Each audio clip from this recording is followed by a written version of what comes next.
Bonsoir à tous. Nous allons commencer. Donc, premièrement, je me présente. Du coup, je suis Na. Donc, je suis le président de l'association des anciens de Saint-Michel. Jenny, du coup, c'est la secrétaire de l'association. Il y a Toub qui s'occupe de la vidéo, qui est conseiller et qui va prendre la présidence bientôt.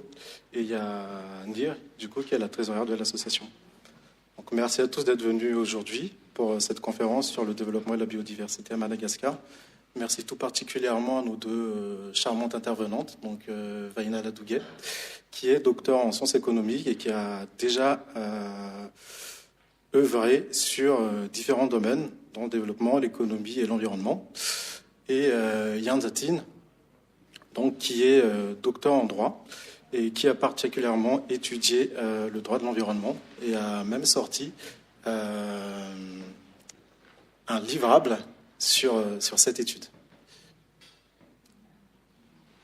Donc, mesdames, je vous invite à vous présenter brièvement. La parole est à vous. Mesdames et messieurs, ravi de vous voir ce soir en milieu de semaine et puis surtout en cette soirée d'élection à Madagascar. Permettez-moi de dire un petit mot en malgache pour mes compatriotes. Falmera batsikarecha, de falmaita tsikamar, wamso takarivso, takarivatsa ruvana manukanan tanja tsigasati mandal ftona fiftianan, mianja falen tawel tsikarecha mtuviam kangam nareu. Ni resajesa kanjoan ngamania dem tutkamna steachana krangezabent tutulianan, sachin firenetika de manana tutulianan. Mahafinaritra sy tsara tarehy nefa mandalo fahasahiranana koa dia manantena ny fandraisanareo fitenenana. Pour la petite présentation, donc moi je suis Vaina Ladouguet. Je suis économiste de l'environnement et des ressources naturelles plus particulièrement. Je suis partie, alors le point commun, je suis particulièrement contente ce soir de faire cette conférence avec Yann Zatin, puisqu'on a été ensemble sur les bancs de la fac à l'Université catholique de Madagascar, il y a quelques années de cela, ça ne nous rajeunit pas. Donc Yann Zatin était en droit et moi en économie, mais on a partagé beaucoup de temps ensemble sur les matières communes, donc c'est vraiment une joie de dialoguer entre économistes et juristes. Donc, mes travaux sont principalement sur la question de la biodiversité, la justice environnementale, la gouvernance environnementale, Madagascar, mais aussi l'Afrique subsaharienne ou les pays du Sud. J'ai fait une thèse justement sur la valorisation économique de la biodiversité et puis par la suite j'ai fait quelques recherches en milieu académique, donc à l'université de Versailles-Saint-Quentin en Yvelines. J'ai travaillé pendant 5 ans aussi pour la Commission européenne sur les questions de justice environnementale et sur la justice climatique. Et puis je suis aussi également active dans le milieu de la société civile sur les questions d'éducation et également sur les questions environnementales. Donc voilà, à peu près rapidement. Bonsoir tout le monde. Moi, c'est Yann Zatin Ranjenandrasa. Au fait, j'ai fait mes études à Saint-Michel. Je suis de la promo 98. C'est pas très très vieux. Après, j'ai fait mes études à l'Université catholique de Madagascar avec Fainal. Donc, on était de la première promotion. Donc, mais elle était dans la filière sciences économiques et moi, j'étais dans le droit. Mais ça n'empêchait pas qu'on passait beaucoup de temps ensemble. Après mes études à l'université catholique, en fait, j'ai poursuivi mes études de 3e cycle ici parce que en ce moment-là, en fait, il n'y avait pas d'études de 3e cycle en droit à Madagascar. Et du coup, j'ai poursuivi ici. J'ai fait un DEA à l'université Paris 1. Et après, j'ai continué par une thèse que j'ai soutenue il y a quelques années sous la direction de Madame Moron de Villers. Et la thèse a été publiée. Donc, c'est ça. Et après, en fait, il y a un genre de flyer si vous voulez avoir plus de renseignements sur la thèse. Ma thèse a porté sur le droit de la protection de la nature à Madagascar. Donc, on peut dire que c'est un peu sur le droit de l'environnement. Je n'ai pas traité vraiment du droit de l'environnement industriel, mais plutôt sur la protection de la biodiversité, des ressources naturelles. Et j'ai aussi fait quelques recherches sur la protection constitutionnelle de l'environnement à Madagascar, par la constitution malgache. Je suis chargée d'enseignement à l'Université catholique de Madagascar. Il fallait bien revenir aux sources. Et je suis contente d'être ici pour présenter cette petite discussion avec vous et avec Faina. Merci beaucoup pour cette présentation très complète. Pour commencer, sans plus tarder, je vous invite à regarder cette petite vidéo qu'on a concoctée spécialement pour vous.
Donc, comme nous l'avions vu sur cette petite vidéo, il y a des chiffres qui sont très intéressants, qui sont quelque peu controversés. Vaïnal et Yanzatin, des petits commentaires sur ces chiffres. Alors oui, effectivement, sur les chiffres, c'est une question qui est assez problématique sur ces questions environnementales à Madagascar.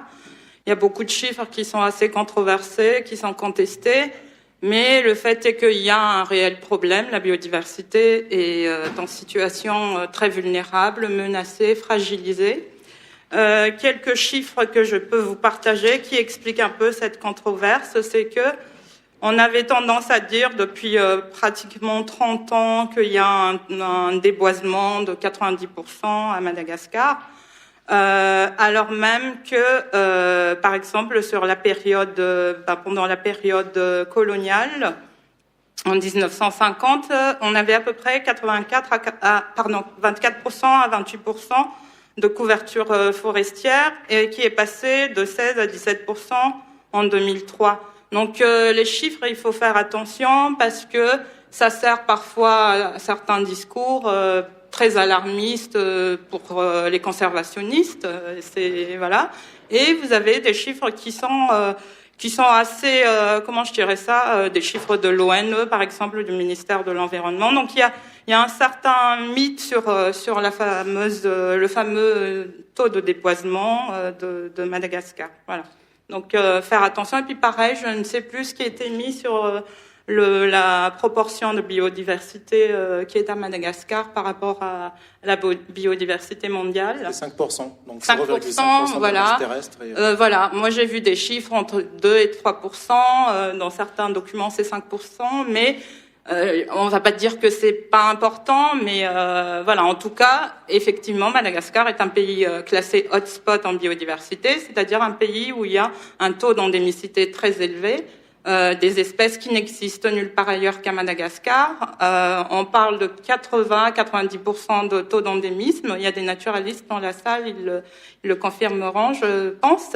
Et puis l'autre élément, c'est que si on est classé hotspot en biodiversité, au-delà de la richesse, c'est aussi un des spots les plus vulnérables. Donc il y a une certaine urgence écologique. Mais voilà, donc sur la bataille des chiffres, c'est vrai que c'est un peu compliqué. Selon les références que vous prenez, il peut y avoir certains écarts, mais ça n'empêche qu'on a un consensus, il y a un vrai problème, il y a une dégradation qui est là, qui est factuelle et qui est réelle. Si vous prenez la route nationale 7, si vous allez sur la côte Est, c'est réel. Entre il y a 20 ans et maintenant, il y a une forte dégradation, c'est visible à l'œil nu, ça brûle, on passe, il y a des feux partout et cette réalité est vraiment là. Je ne sais pas si Anzotine... Au fait, comme je fais du droit, moi et les chiffres, on n'est pas très amis. Et donc, moi, ce que je voulais juste pointer, parce que quand on avait fait la publicité sur la conférence, il y a eu quelques voix qui ont dit que, en fait, ce sont les naturalistes et les biologistes qui sont plus à même et qui sont plus légitimes pour parler de la protection de la nature. Et au fait, mon petit point d'introduction, c'était juste pour dire que parfois on se demande pourquoi est-ce qu'on fait appel à des juristes quand on parle de développement. Normalement, ce sont les économistes, les gens qui étudient les sciences du développement qui devraient parler de développement. Mais au fait, non, le droit est tout aussi légitime pour parler de développement parce que, je prends juste un exemple, il y a quelques jours, il y a le rapport Doing Business qui est sorti en 2019. Et le rapport Doing Business, en fait, c'est un rapport qui analyse et quantifie les mesures dans le monde des affaires et donc la réglementation des affaires. Donc, quand on parle de réglementation, ça veut dire qu'il y a le droit qui est impliqué à l'intérieur. Et donc, c'est à partir du rapport Doing Business, entre autres, que les investisseurs décident d'aller quelque part dans une économie, dans un pays. Et donc, nous, on a été classés 161e, je crois, sur 190 économies pour le rapport Doing Business 2019. Donc, on peut, les investisseurs et donc ceux qui vont peut-être apporter le développement peuvent voir, évaluer si ça vaut le coup d'aller à Madagascar ou pas. Et deuxième chose, au fait, c'est que, bon, comme on dit souvent, la maison brûle et nous, on parle d'autre chose. Et ce que je voulais dire, c'est que les naturalistes, les anthropologistes, ceux qui font de l'économie de l'environnement et les juristes, tout le monde est légitime à parler de la protection de la biodiversité. Bien sûr, moi, je ne pourrais pas vous dire que telle espèce est en danger ou il n'y a plus que 3 lémuriens dans cette forêt-là. Mais en tant que juriste, je pourrais peut-être vous dire comment est-ce qu'il faut faire pour éviter que ces lémuriens soient exploités, soient exportés, soient... Donc, c'était juste pour dire que tous les domaines sont légitimes à parler de la protection de la biodiversité et qu'il n'y a pas lieu de débattre sur le rôle plus prégnant des naturalistes ou des primatologues ou des autres scientifiques. Merci beaucoup pour ces éléments. Du coup, je me permets de rebondir sur les chiffres tout à l'heure qu'on a présentés. Donc, effectivement, il y a des chiffres qui sont différents d'un document à un autre ou d'un organisme à un autre, en fait. Et ça, pourquoi, justement, on ne dispose pas de chiffres précis, uniques, qui fait l'universalité pour les différents domaines, pour les différents documents. Est-ce que c'est potentiellement dû au fait qu'on ne dispose pas, justement, des moyens nécessaires pour dresser la cartographie, par exemple, de la biodiversité? Je crois pas que ça soit... Oui, certainement, il y a une question de moyens, mais je pense surtout que c'est une question d'abord de méthode. On parle beaucoup d'estimations aussi sur ces questions-là. Donc, il y a des estimations avec des biais, plus ou moins, quand on dit, par exemple, que c'est... En 1950, notre couverture forestière était entre 24% et 28%. Il y a un certain biais, il y a une certaine fourchette. Mais voilà, c'est des estimations. Et puis pareil, selon les organismes, on n'a peut-être pas les mêmes méthodes d'estimation. On retrouve exactement le même débat sur les questions d'évaluation, estimation du carbone séquestré, par exemple, sur certains mécanismes marchands en environnement, comme le RED+, pour ceux qui connaissent pas. Donc, c'est un mécanisme de réduction des émissions liées à la dégradation et à la déforestation, et qui permet de mesurer un petit peu ce que une forêt, par exemple, en termes de captation de carbone, et là-dessus, c'est un débat qui est carrément international. Il y a différentes méthodes, il n'y a pas pour l'instant de consensus.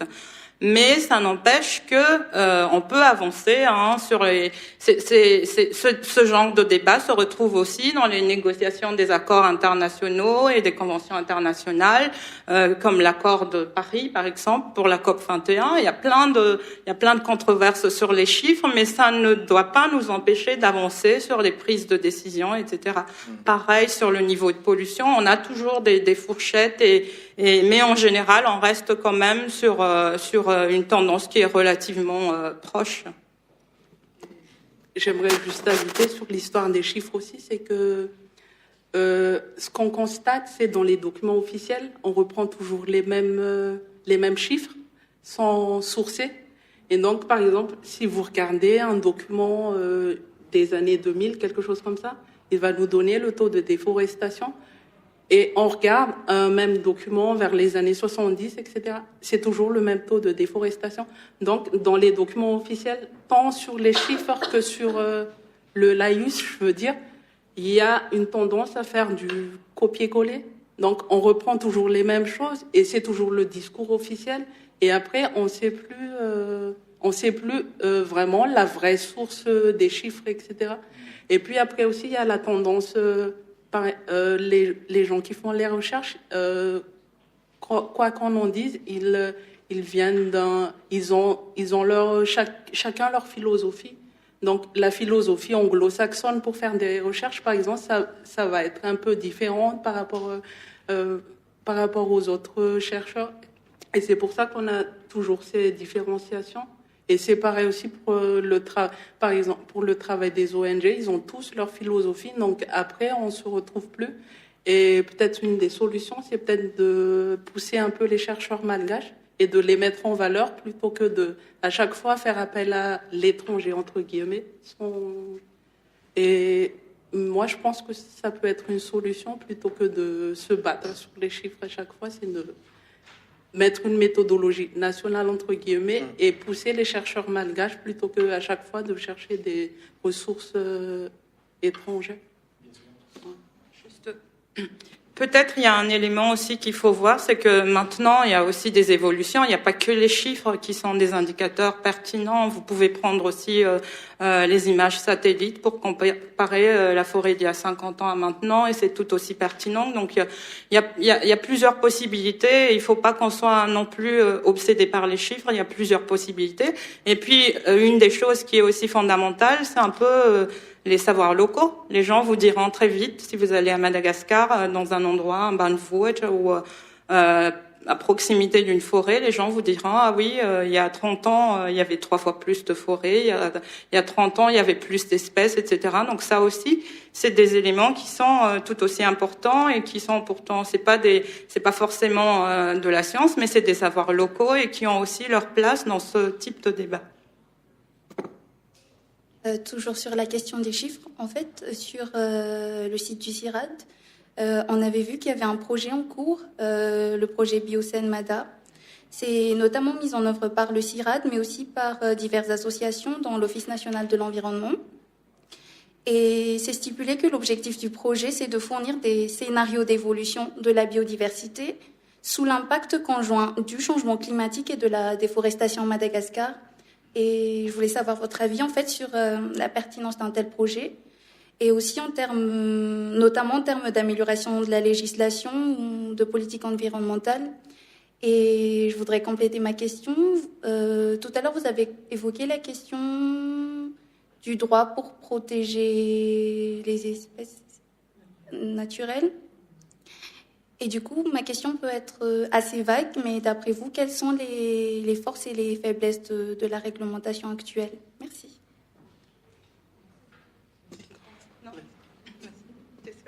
Bon. Alors, effectivement, il y a ce projet Biocène MADA, où il y a le CIRAD, il y a l'association, etc.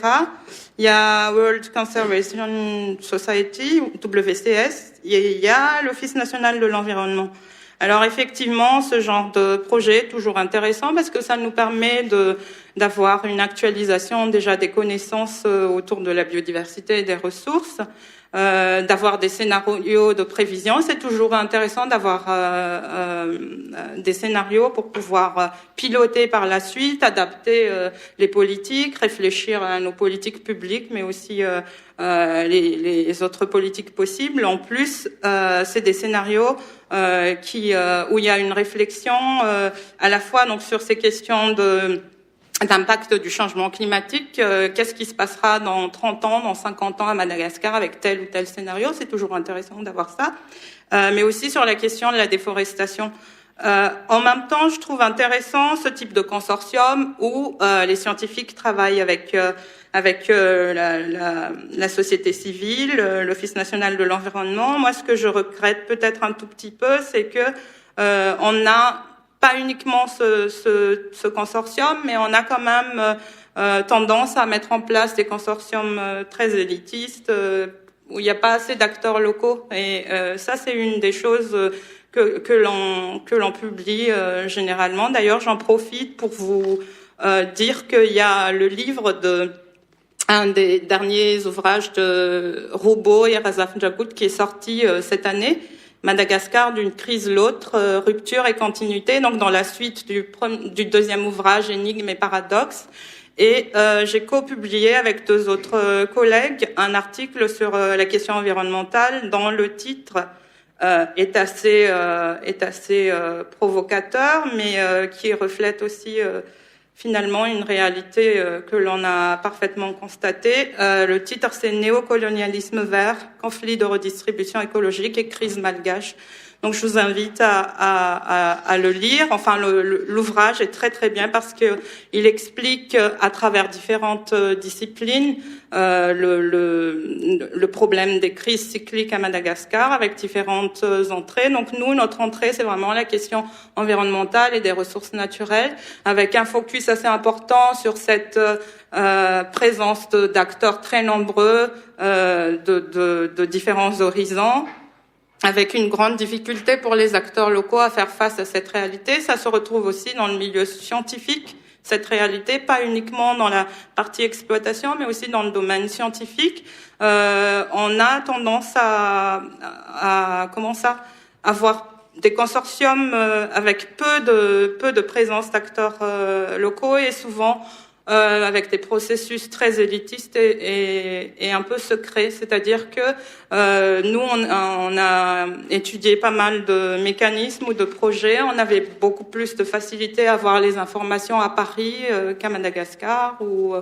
Voilà, ça, c'est une réalité qu'il faut effectivement souligner. Donc oui, pour revenir à la question, oui, c'est important qu'on ait ce genre de consortium où il y a une collaboration entre la science et la société et un acteur public, mais il faudrait peut-être intégrer un peu plus les acteurs locaux.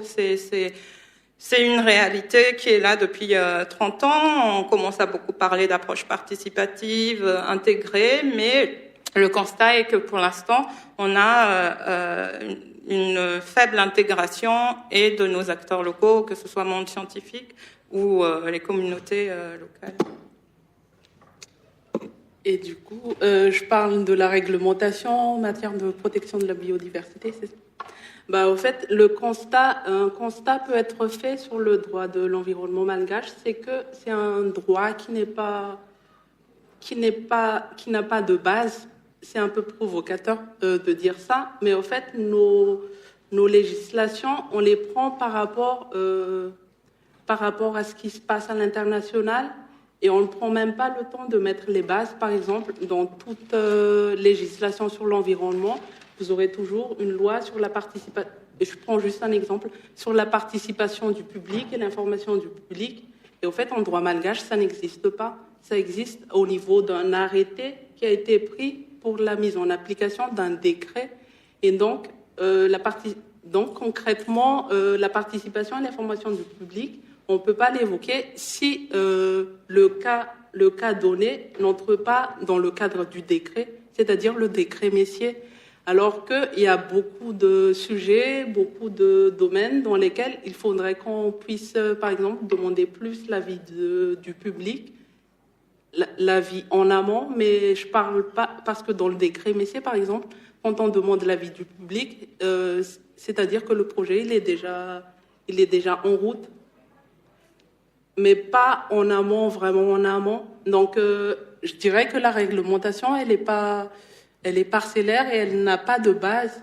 Et si on prend par exemple l'exemple de la Constitution malgache, normalement, pour les juristes, la Constitution, c'est la base, c'est la pierre angulaire de la réglementation.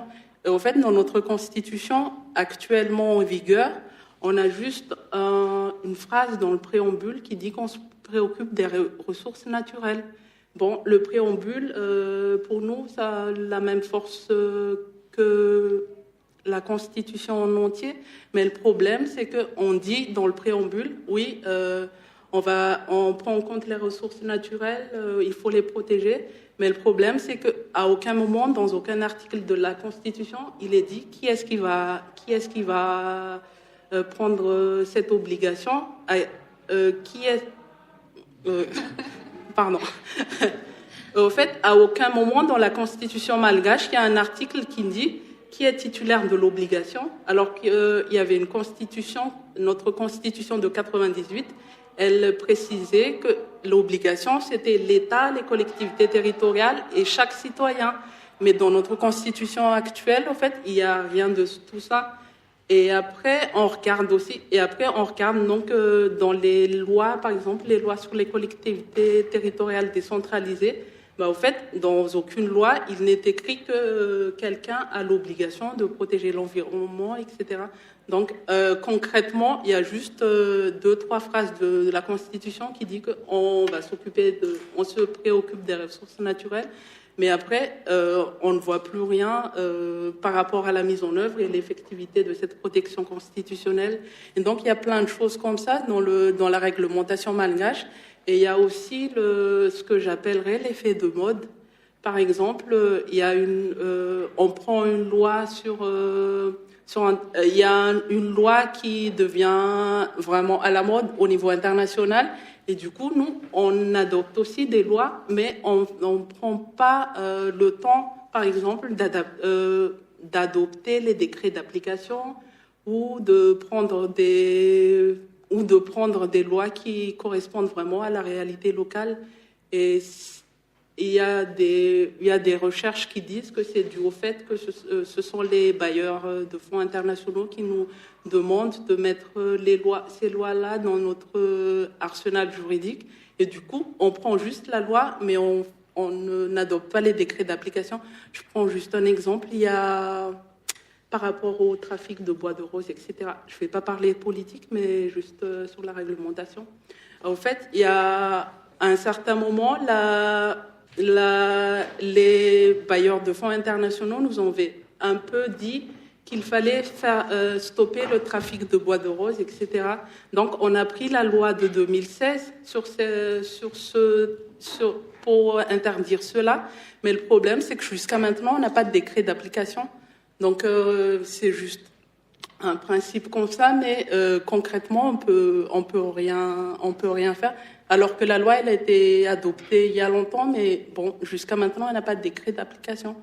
Et donc, je dirais que pour avoir vraiment une réglementation qui nous serve vraiment pour la protection de l'environnement, il faudrait qu'on refasse, pas table rase du passé, mais qu'il faudrait qu'on pense vraiment à mettre en place les principes, donc les gros principes du droit de l'environnement, qu'on n'a nulle part, en fait.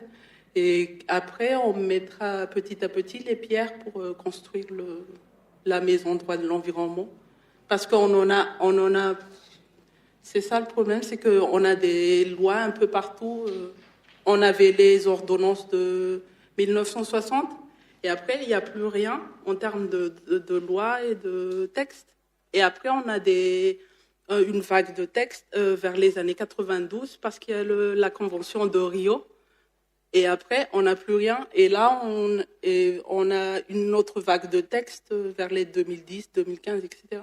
Donc, c'est un peu illusoire de croire qu'avec l'arsenal juridique qu'on a, on pourrait protéger l'environnement. Mais bon, je suis pessimiste de nature, donc je peux rajouter. Alors, on ne s'est pas du tout concerté, mais effectivement, je suis assez d'accord avec Jan Zatin. Alors moi, j'aime bien les chiffres. J'ai regardé. Madagascar a ratifié 17 conventions internationales. Ça rejoint tout à fait ce que Jan Zatin vient de dire. On est même présenté parmi les pays élèves modèles là-dessus. C'est-à-dire que vous allez voir la délégation malgache à toutes les COP, que ce soit sur les questions climatiques, que ce soit sur les questions de biodiversité, que ce soit sur les questions énergétiques. Moi, par contre, je tire mon chapeau à nos juristes. Je pense qu'on forme de très très bons juristes parce qu'on a un arsenal de lois, de cadres, de plans stratégiques. Il y a toute une, j'ai répertorié un peu et effectivement c'est par période, mais ça correspond parfaitement à ces périodes où il y a les conventions internationales, on ratifie, hop. Le vrai problème, c'est que on court pour signer, pour être parmi les premiers d'ailleurs d'Afrique subsaharienne à signer et ratifier. Et après, sur la mise en application, c'est compliqué. Il y a moins d'engouement. Mais je pense qu'il y a un vrai problème. C'est parce que, en fait, on ne sait pas où on va. Il y a forcément une pression internationale des bailleurs. Mais n'oublions pas qu'il y a aussi beaucoup d'accords internationaux ou de conventions où l'on adhère volontairement. On vous oblige pas, mais on le fait parce qu'on se dit voilà, il faut qu'on le fasse. Il y a certainement une ambition derrière, peut-être même de la bienveillance, mais il manque quelque part un lien, un pont entre voilà ce qui est décidé au niveau international. Comment j'adapte ça sur place en tant que pays en développement, pays aussi hotspot en biodiversité. Une contrainte très forte, c'est un pays où on a 9 personnes sur 10 qui sont en situation de grande pauvreté. Ça, il faut pas oublier. Donc ça peut se comprendre, c'est que la délégation qui signe, qui nous représente à New York, un peu partout, se dit voilà, c'est important qu'on s'engage au niveau international, qu'on montre que Madagascar est sur la scène internationale, qu'on comprend, qu'on défend ces enjeux-là. Et puis une fois qu'on revient au pays, en fait, la réalité, c'est 9 personnes sur 10 de très pauvres. Est-ce que ça leur parle de conserver la biodiversité? Ça leur parle les lémuriens? Ça leur parle Voilà, donc il y a cette réalité-là, il faut qu'on tienne compte de ça. Vous parlez aux communautés de base, ça leur parle quand vous parlez de convention, de DIN. Comment on transpose ça? Les accords ou les conventions internationales qu'on signe, comment on transpose ça localement? Comment vous expliquez ça à nos paysans, à nos 75% de population rurale? Quel est l'intérêt pour Madagascar? Donc je pense que effectivement, on est face à un certain dilemme, un peu une anarchie là-dessus, parce que voilà, il y a toute une batterie, on ratifie des conventions et même des accords régionaux. Et après, on ne sait pas trop qu'est-ce qu'on fait avec. On a des super plans, des lois qui sont super dans le fond. Et même sur les questions d'études d'impact environnemental et tout ça, on a des batteries de mécanismes qui sont théoriquement très intéressants. Mais sur la réalisation, il y a cette réalité-là. Merci beaucoup pour toutes ces informations. Du coup, tout à l'heure, si on résume ce qu'on s'était dit tout à l'heure là, donc on est en manque de moyens à Madagascar, que ce soit des moyens financiers, techniques, humains. Donc on ne fait pas participer les collectivités locales ni les scientifiques locaux. Il y a un manque de participation. Les législations qui sont en place ne reflètent pas forcément la réalité sur place, sur le terrain. Alors concrètement, du coup, en termes de solutions, qu'est-ce qu'on pourrait mettre en place, par exemple, pour faire en sorte que le petit malgache qui lui vit de la biodiversité, de la rizière, de la culture sur brûlis, pour lui faire comment on pourrait lui faire comprendre qu'il est important de préserver cette biodiversité et qu'il est important de savoir l'utiliser de manière intelligente pour mieux gérer les ressources pour l'avenir. Il n'y a pas de solution miracle. Moi, je dirais que la première chose à faire, c'est de demander, pas à nos dirigeants, mais qu'on se fixe un but, un objectif. Est-ce qu'on veut vraiment protéger la biodiversité pour ce qu'elle est, ou est-ce qu'on la protège parce que ça nous fait voyager à Sydney, à New York, etc., etc. Et en fait, c'est ça la question, c'est est-ce qu'on pourrait pas avoir une volonté politique forte pour savoir ce que l'on veut faire de l'environnement à Madagascar?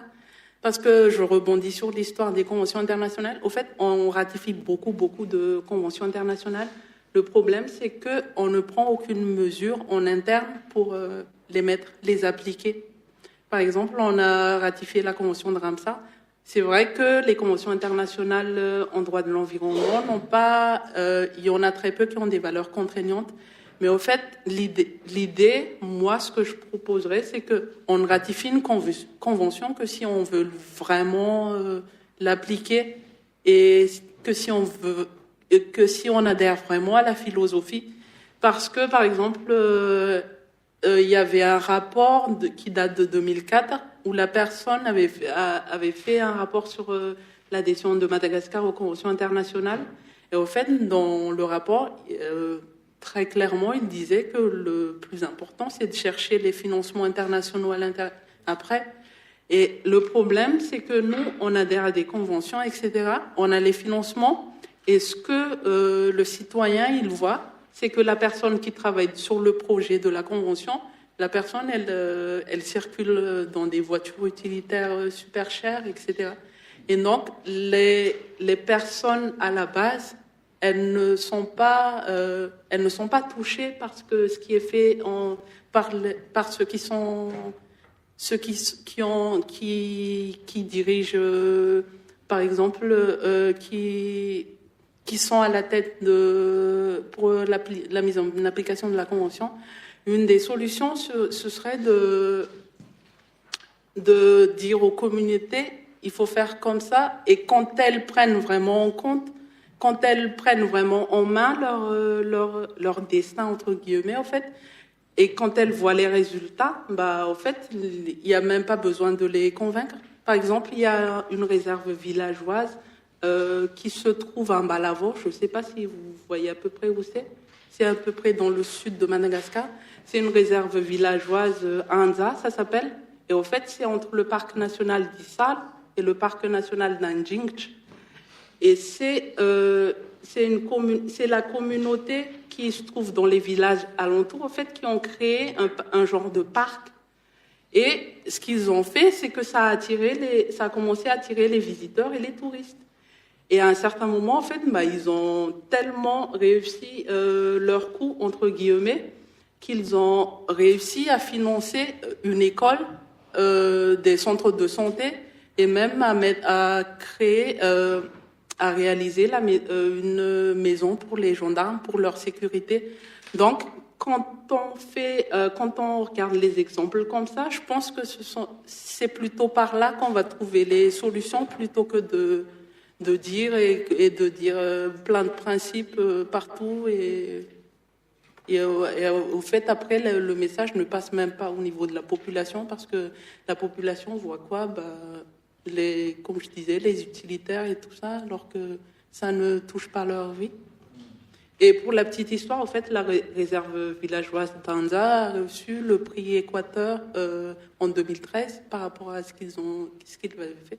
Donc je pense que ce sont des initiatives comme ça qu'il faut encourager. Une petite réaction, Vainal ?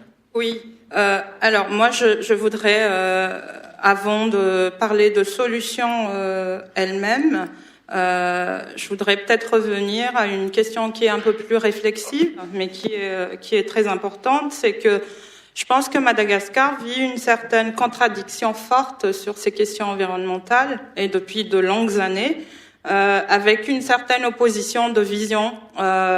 D'un côté, enfin un problème de choix sociétal en fait ou de choix social, et qui n'a jamais été clairement débattu entre les Malgaches.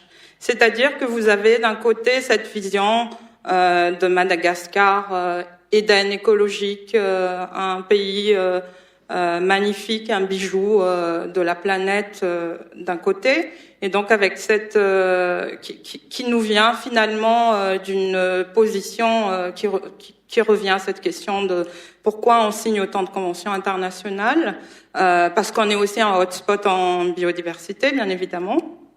Donc il y a cette position-là, une position qui est fortement soutenue par les conservationnistes, sur lesquels il y a aussi beaucoup de financement, ne l'oublions pas, il y a des enjeux financiers derrière.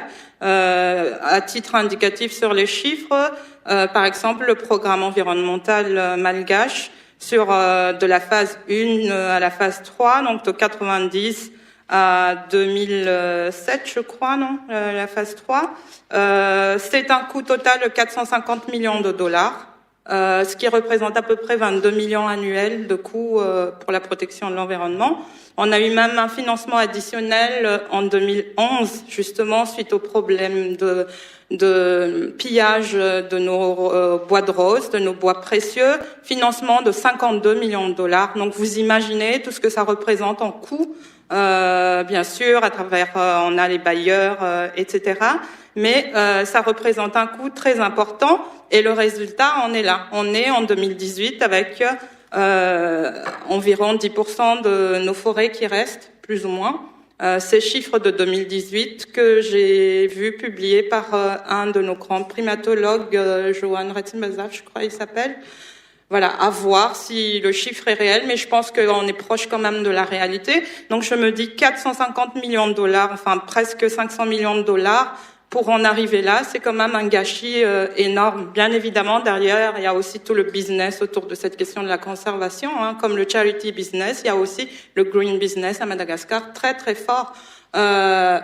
Et on sait combien il y a d'ONG environnementales, il y a des experts internationaux qui ont des indemnités journalières jusqu'à 500 dollars par jour, qui travaillent sur ces questions-là.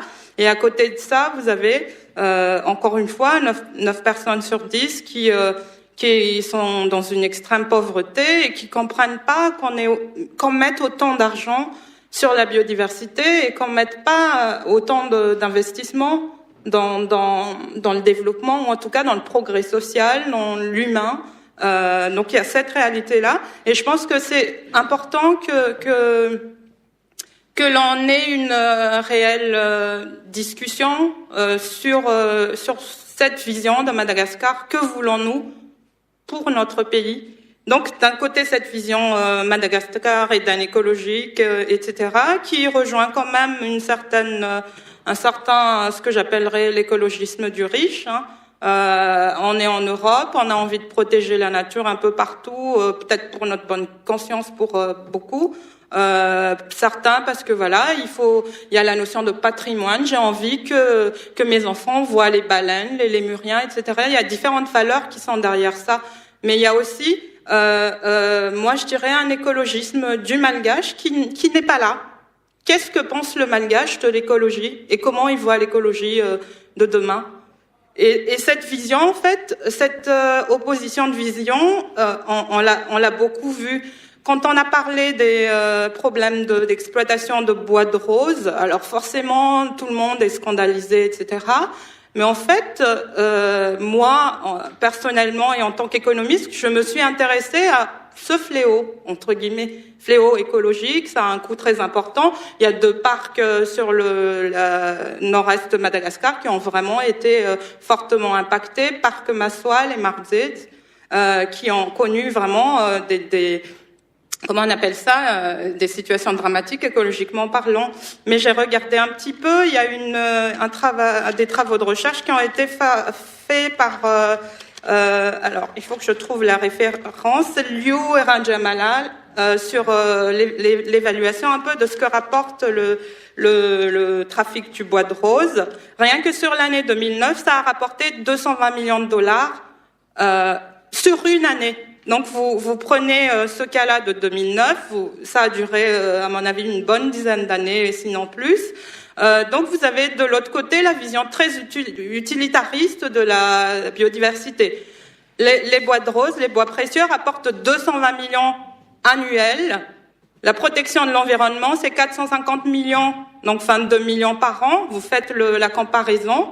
Ça rapporte plus économiquement parlant, je veux dire, l'exploitation sauvage, on va le dire, hein, c'est une exploitation sauvage.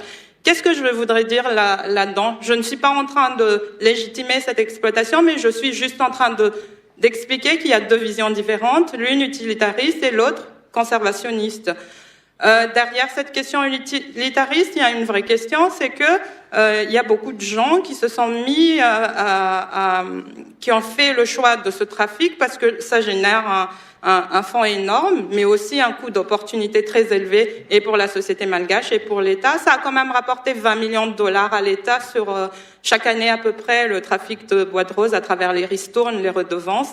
Les noms des trafiquants sont connus, la liste est là depuis des années, mais il n'y a jamais eu de vraies arrestations. Pourquoi? Parce que finalement, ça a arrangé plein de monde. Ça a arrangé beaucoup plus de monde économiquement que les bois de rose soient exploités, que la biodiversité soit protégée. Donc ça a fait, si vous allez dans cette région nord, ou pas forcément, vous avez plein de nouveaux milliardaires du bois de rose, et c'est ce que les gens appellent développement lié, tiré de sa biodiversité. Donc c'est une vision qui est très utilitariste, mais qui est là. Et on est face à deux mondes qui est comme ça, et moi je pense que il faudrait revoir notre rapport à cette biodiversité, faire à un moment donné un choix. Est-ce qu'on protège à tout va? Est-ce qu'on laisse faire à tout va de l'autre côté? Donc il y a deux mondes qui se confrontent, mais réellement sur le terrain, et ça emmène à deux mondes. Voilà, d'un côté donc ce milieu des trafics, etc., avec un milieu très opulent, une création de richesse très importante qui échappe à l'économie finalement parce qu'on ne crée pas de biens communs là-dedans ni de biens publics. Ah non, pas du tout. C'est quelques personnes qui profitent d'un flux financier très important. Et de l'autre côté, vous avez aussi une conservation qui profite à peu de monde finalement. Il faut oser dire ça, qui profite à peu de monde. On a les systèmes des aires protégées qui a été beaucoup contesté il y a 20 ans, qui essayent de se renouveler depuis 2013 avec la vision d'Urban. On parle maintenant de nouvelles aires protégées, les fameuses NAP, avec l'idée plutôt d'intégration des communautés, etc. Donc je pense que voilà, il faut revoir, faire en sorte que ces deux mondes soient mieux régulés. Sortir peut-être du trafic pour faire une filière légale et régulée et que les choses soient traçables. Et si ça signifie quoi? Ça signifie qu'on met en place une chaîne de valeur avec une certaine vision responsable, régulée. On sait qui fait quoi, on replante, on fait voilà. Je donne des pistes, mais en tout cas voilà, il y a deux visions qui s'opposent et en fait entre ces deux mondes, il y a une majorité de Malgaches qui ne profitent absolument à rien de tout ça, qui sont totalement exclus de tout ça, de l'un et de l'autre, et qui ne comprennent pas et qui quand vous leur parlez de biodiversité, ils disent mais c'est une affaire de riches votre histoire, soit c'est une affaire d'Européens, soit c'est une affaire de riches, soit voilà, donc il y a un vrai problème sur la légitimité de cette question, mais parce que il y a cette confrontation de vision et qu'on n'a pas éclairci réellement la question. Après, sur les solutions à proprement parler, parce que là, je parlais plutôt de vision qui nous permettrait justement d'aller plus vers des politiques publiques, mais aussi des actions un peu plus locales. Je pense qu'il y a quand même sur place des actions ou des débuts d'actions qui sont peut-être un peu micro-localisés, mais qui commencent à émerger. Il faudrait peut-être s'inspirer, comme Yann Zatine, elle a dit tout à l'heure, sur ce type de gestion communautaire. On a aussi quelques entreprises qui commencent à mettre en place de vraies politiques de RSE, donc responsabilité sociétale de l'entreprise. Pas tous, très minoritaire, mais on peut avoir quelques exemples où ça marche plutôt bien, où il y a une certaine acceptabilité sociale, mais majoritairement, ce n'est pas encore le cas. Donc, je pense aussi que il faut absolument qu'on traite la question de la pauvreté si on veut qu'il y ait un réel impact sur la biodiversité. On a tendance à séparer ces deux questions, même les agences de développement, les bailleurs, on traite de la question de la pauvreté différemment et l'environnement, c'est un autre monde et pourtant il faut absolument mettre ça ensemble et dire voilà, la pauvreté influe forcément sur la biodiversité, mais la biodiversité peut être aussi une solution, des opportunités et comment allons-nous faire pour que cette biodiversité soit comprise comme une source d'opportunités, mais en respectant aussi ses fonctions, ses différentes fonctions à la fois écologiques, mais aussi la biodiversité a un rôle très important aussi dans la régulation la qualité de l'air, le climat, etc. Donc tout ça, revoir un peu ce rapport qu'on a avec cette biodiversité, recréer un nouveau rapport entre le malgache et la nature ou l'environnement ou la biodiversité. Merci beaucoup pour toutes ces informations. Donc, si je résume la situation, en fait, effectivement, on a un gros souci à Madagascar. On a une biodiversité très riche. On est un joyau de la planète. On manque de moyens pour le protéger. Et des éléments qui pourraient justement nous aider à consolider, à mieux gérer nos ressources, c'est de mettre en place une nouvelle vision qui consisterait à coupler la pauvreté du malgache avec les questions environnementales. Nous allons passer à la deuxième partie de la conférence, c'est-à-dire les questions du public. Est-ce que vous avez des questions ?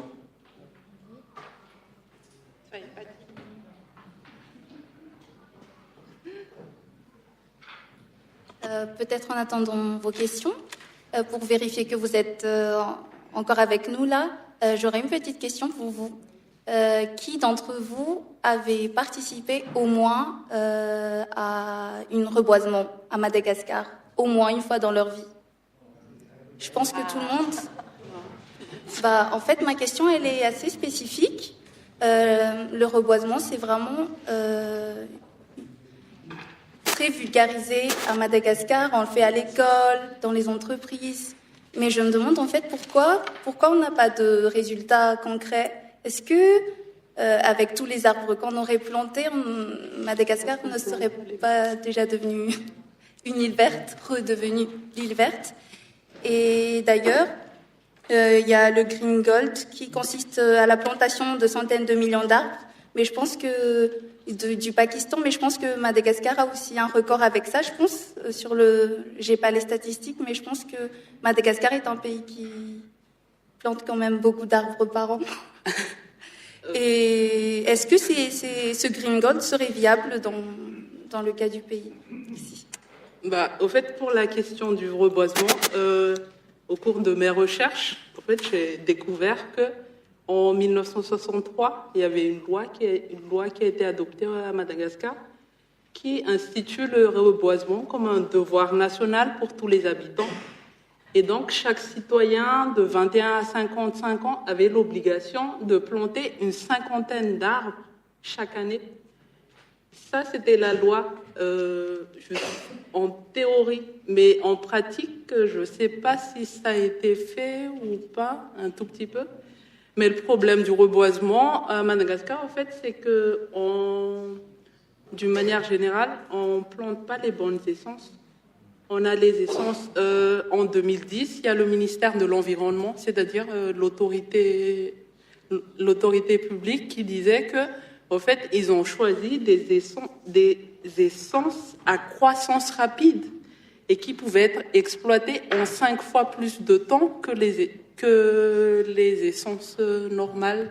Donc, si au niveau de l'État, on pense reboisement pour pouvoir exploiter 5 fois plus rapidement que d'habitude, c'est qu'il y a un problème. Et le problème du reboisement aussi, en fait, c'est qu'on fait du reboisement. Les entreprises, les associations, etc. achètent des pages entières de publicité pour mettre qu'ils ont fait le reboisement. Le petit problème, c'est qu'il n'y a aucun suivi. On plante, mais personne ne suit si ça a poussé ou qu'est-ce qui s'est passé après. Et je trouve que le troisième problème du reboisement, c'est qu'il faudrait qu'on reboise des essences, par exemple des arbres fruitiers, des arbres qui sont utiles à la population et utiles dans le sens qui vont durer, mais pas juste ça va repousser, on va faire du charbon avec. C'est pas contre la population. Je comprends bien que au niveau question énergétique, on a aussi un gros problème. Mais le problème du reboisement, c'est que je pense qu'il faudrait que ce soit le ministère ou l'État qui disent que désormais vous allez planter des essences qui sont essentielles pour faire des arbres fruitiers ou des choses comme ça. Mais je trouve que c'est plus, ça relève plus d'une question de tendance et tout ça, les reboisements par les entreprises. C'est juste pour la photo dans le journal. Mais à côté de ça, il y a vraiment de bonnes associations qui font quand même de bon travail, mais il n'y en a pas assez, je trouve. Oui, je suis tout à fait d'accord avec Jan Zatin. Effectivement, on est un pays où on parle beaucoup de reboisement, mais très peu de réussite finalement. Sur la question de la loi, effectivement, il y a beaucoup de Malgaches de cette époque qui racontent que pendant la période de Tsiranan, ils allaient faire du reboisement et c'était automatique, c'était une sorte de réflexe qu'avait le citoyen malgache. Et on a un peu abandonné cette bonne habitude de l'époque, même si c'est très important de s'inspirer d'autres pays comme le Pakistan, mais il y a aussi pas mal de pays d'Amérique latine ou même dans le bassin du Congo qui ont un peu lancé ces opérations massives de reforestation, reboisement. Je pense qu'on a nous aussi par le passé mis en place ce type de bonnes pratiques et qu'on a un peu abandonné. Donc pour moi, il faut revoir un peu l'éducation environnementale du citoyen. La question du reboisement, effectivement, par les entreprises, les ministères, est problématique dans le sens où souvent le coût de la communication est beaucoup plus important que le coût réel alloué au reboisement lui-même. Et puis, comme disait Jan Zatin, il y a très peu de suivi. Alors j'ai trouvé un chiffre, je crois que en moyenne, il n'y a que 10% des espèces plantées qui arrivent jusqu'à leur taille adulte, donc 90% sont en situation d'échec. Il y a aussi le fait que effectivement on aime faire du reboisement, notamment avec l'espèce là, eucalyptus, qui est une espèce, oui, qui demande beaucoup d'eau, je crois, et qui voilà. Donc des reboisements pas forcément intelligents. Quand vous reboisez dans la forêt des Mikéas, c'est pas la même chose que quand vous reboisez dans une forêt du côté d'Analamang, etc. Donc revoir un peu la méthode. Mais je pense qu'il y a quand même une réflexion là-dessus. J'ai commencé à voir des opérations de reboisement où l'on réfléchit aux essences plantées et où il y a quelques suivis. Il y a aussi des expériences d'école ou de lycées, collèges qui commencent aussi à massivement faire du reboisement intelligente avec les systèmes de parrainage, un arbre parrainé. Donc un enfant a un arbre et l'enfant a l'obligation de suivre son arbre sur plusieurs années et de s'en occuper un petit peu. Donc il y a quand même quelques évolutions sur le terrain.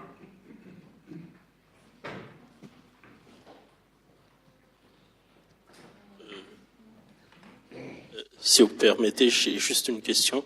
Moi, je suis Tobian Diamanantan P, promotion 2007 du Collège Saint-Michel et 10e promotion de l'Université catholique de Madagascar, diplômé en économie et gestion. Et en France, je suis diplômé en finance de marché. Du coup, moi, je suis tout ça pour vous dire que moi, je veux du concret, du tac au tac, directement terre à terre. Et pour le problème de Madagascar, est-ce que je demande là votre position personnelle, votre avis personnel. Si on vous donne la possibilité de décider là tout de suite, vous commencez par quoi, chacune d'entre vous? Est-ce que vous pouvez donner 3 points où vous allez commencer à agir? Voilà, merci. On va d'abord leur permettre de répondre et ensuite vous donnera la parole. Alors, sur les questions purement environnementales ou largement au-delà? Plus sur l'environnement et la biodiversité axée vers le développement, puisque c'est ça la réalité, enfin, c'était la base de la conférence. Bien sûr. Alors, moi, si j'avais la possibilité, donc c'est une position vraiment personnelle, si j'avais la possibilité d'agir demain, qu'est-ce que je ferais? Première chose, je pense que j'organiserais une sorte de, pas référendum, mais de débat public sur ces questions de vision de Madagascar de demain. Qu'est-ce que le Malgache souhaite? Je pense que l'erreur de nos élites, c'était pendant de longues années avoir cru qu'ils avaient les solutions pour Madagascar, qu'ils avaient un kit comme ça tout fait et pour sortir le pays de la situation. Donc pour moi, c'est important de comprendre qu'est-ce que veut le Malgache. Donc ça, c'est première chose, organisation de larges débats publics, à la fois sur ces questions de vision, mais aussi sur comment le Malgache se voit dans 30 ans. Est-ce qu'il se voit comme un pays minier et pétrolier? J'entends beaucoup de Malgaches qui rêvent de Tananarive comme Dubaï. Est-ce que c'est ça qu'on veut? Ou est-ce que on veut être un Madagascar, encore une fois, d'un écologique, mais où tout le monde vivrait sereinement et bénéficie de cette biodiversité? Est-ce que c'est un Madagascar pays industriel? Est-ce que voilà, pour moi c'est première chose très importante. Deuxième chose, je pense qu'il y a un besoin de réel comment dire ça, de nettoyer un peu ce qui se passe en ce moment. C'est très complexe. Il y a énormément d'acteurs, de lobbying très fort, avec à côté 90%, je reviens beaucoup là-dessus, mais c'est super important cette réalité-là, 92% de population qui vivent sous le seuil de pauvreté et où finalement il n'y a aucune protection. L'État ne protège pas ces 92% de population. On est dans une économie de rente et une économie de prédation. Il y a différentes formes de prédateurs. Le prédateur n'est pas toujours l'étranger. Le prédateur peut être aussi le Malgache. Et donc, voilà, faire un petit peu une sorte de nettoyage là-dedans. Peut-être même des moratoires. Moi, je suis pour des moratoires sur certains projets. Dire stop, on arrête tout et on réfléchit et on revoit les choses, les conditions. Que ce soit sur les questions extractives, que ce soit sur les questions de conservation aussi. Et troisième chose, c'est investir massivement sur l'éducation. Je pense que c'est une priorité qui n'a jamais été avancée et pourtant c'est super important, que ce soit par rapport à la lutte contre la pauvreté, que ce soit sur ces questions environnementales. On a un tel décalage en termes de niveau de connaissance de la majorité de la population malgache. Ils comprennent pas les enjeux. Et moi, je trouve vraiment insupportable ce discours qui dit continuellement que le Malgache, il est sauvage, le Malgache, il est irrationnel, le Malgache, il détruit. Allez vivre ce que vit un gars qui gagne $2 par jour et vous verrez qu'est-ce que vous aurez fait à leur place. Donc je trouve qu'il n'y a aucune empathie dans la manière dont on parle au Malgache. Il y a un discours très moralisateur de toutes parts, mais mettez-vous à leur place. Qu'est-ce que vous aurez fait? Une des choses que j'ai vues et qui m'a énormément marqué, moi, mes premières années de recherche, c'était dans la forêt des Mikea. Donc forcément, un Tananarivienne qui connaissait pas, qui avait un peuple autochtone dans son pays. J'arrive en pays Mascour, je découvre les Mikea et toute la légende autour. Je découvre une forêt complètement morcelée et je découvre des gens qui pratiquent la culture sur brûlis, qui m'expliquent pourquoi ils font ça. Premièrement, pour des questions de survie. Il n'y a jamais de Malgache qui brûle parce qu'il a envie de brûler. Le Malgache, il brûle parce qu'il a faim. Et qu'est-ce qu'on propose comme solution à ça? S'attaquer à la question de la pauvreté. Donc voilà, si je résume, c'est mes 3 engagements si demain j'ai la baguette magique. Bon. Si j'avais le pouvoir de faire quelque chose, je vais vous le dire, mais c'est vraiment une position personnelle. Et donc, j'espère que je ne vais pas être lynchée sur les réseaux sociaux, etc. Donc, la première chose que je ferais, c'est investir dans l'éducation environnementale des enfants. Parce que, je vais faire un peu témoignage. Vous m'avez demandé mon avis personnel, donc je vais faire témoignage. Parce qu'au fait, moi, par exemple, quand j'ai fait du droit, je voulais faire droit des affaires. Mes parents voulaient que je fasse droit des affaires. Et en 2e année, en fait, je suis allée dans une colonie de vacances qui est organisée par Langap. Je ne sais pas si vous connaissez. C'est l'ancienne association qui s'occupait des aires protégées à Madagascar.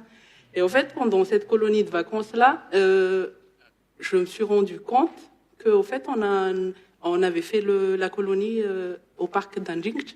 Et en fait, je me suis rendu compte que le pays, il est beau. Et il y a plein de choses à protéger. Et c'est à partir de cette colonie de vacances-là, en fait, que j'ai cherché s'il y a une branche du droit qui s'occupe de l'environnement.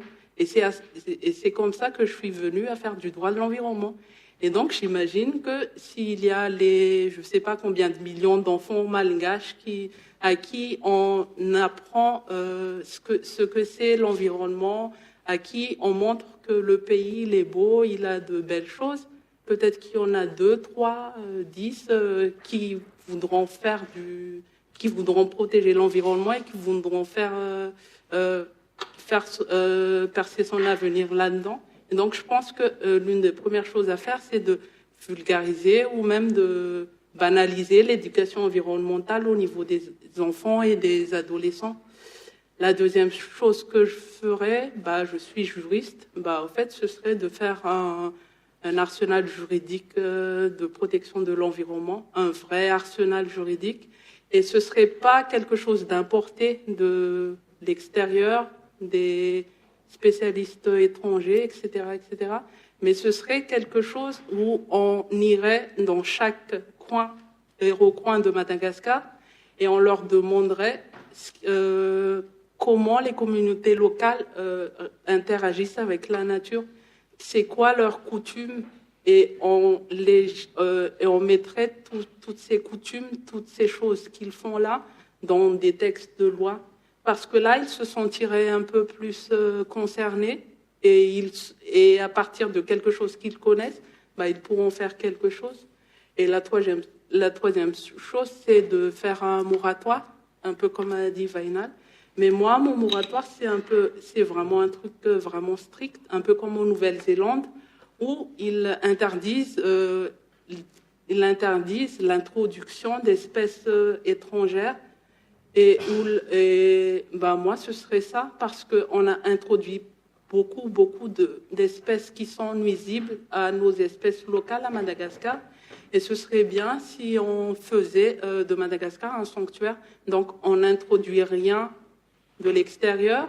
Et par contre aussi, on n'exporte rien du tout. Le temps que tout se calme et que tout se tasse, on n'exporte pas les ressources minières, on ne les exploite pas. On n'exporte pas les bois, on n'exporte pas la faune et la flore avec ou sans aux autorisations. On n'exporte rien du tout, mais on vase clos. Mais ça ne veut pas dire qu'on va se fermer, mais c'est juste pour le temps que ça se tasse et que tous les appétits se calment. Merci beaucoup pour ces informations. Alors justement, je vous donne la parole tout de suite dans 2 secondes. Ce que vous venez de dire tout à l'heure, en fait, finalement, ça a fait, pour rappel, on est en direct live. Donc il y a quelqu'un sur Facebook, du coup, qui voulait poser la même question. Et parallèlement, elle a dit qu'en fait, ce qui faisait qu'elle voulait poser la question, c'était cette image qui l'avait interpellée. Donc c'est une image qui a été réalisée par POV. Du coup, c'est un journaliste qui est un ancien du collège Saint-Michel. Finalement, en fait, ce que vous disiez tout à l'heure, et cette image, elle l'illustre bien, c'est à la fois protéger, toutes les espèces qui figurent sur cette unique image. Vous pouvez poser votre question, s'il vous plaît.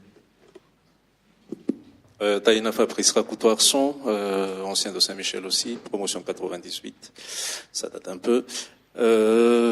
Du coup, vous m'avez un peu coupé l'herbe sous les pieds, comme on dit, parce que j'avais 2-3 questions par rapport à ce que vous avez déjà dit tout à l'heure, l'éducation et tout ça. Mais par contre, j'aimerais poser la question suivante. Est-ce que, du coup, pour vous, est-ce qu'on a trop de lois, mais qui ne servent pas à grand-chose, ou est-ce qu'on n'a pas assez de lois par rapport à la protection de l'environnement qui pourrait contribuer au développement économique? Ça, c'est la première question. Et la deuxième question, c'est par rapport à une certaine actualité juridique. Il y a un certain nombre de textes qui pénalisent le trafic de bois de rose dont on a parlé, etc. Est-ce que vous pensez que ces textes-là ont une certaine efficacité dans la lutte pour la protection de l'environnement? Voilà.